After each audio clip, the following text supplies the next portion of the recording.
Assalamu alaikum baba. Wa alaikum assalam. Ya baba. Baba. Assalamu alaikum.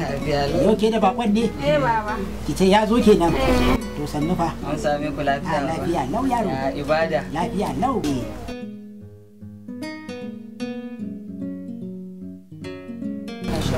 Sabida mu dan zauna mu dan tattauna.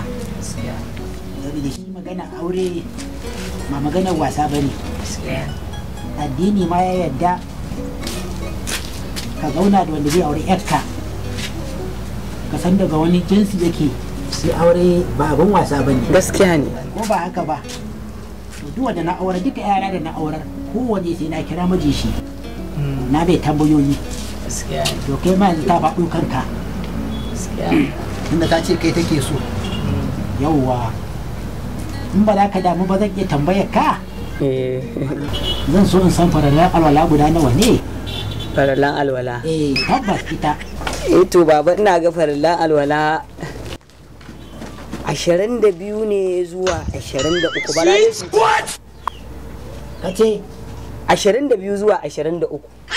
Insha Allah ba za su wuce haka ba. Ashirin da nawa?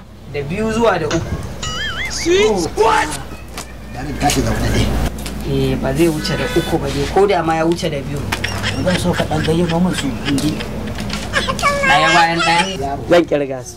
Ɗaya bayan ɗaya ba.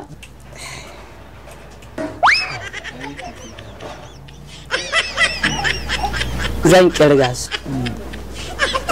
Na farko dai ka tabbatar ka nemi ruwa mai sanyi saboda shi musulunci ya zo da lalama.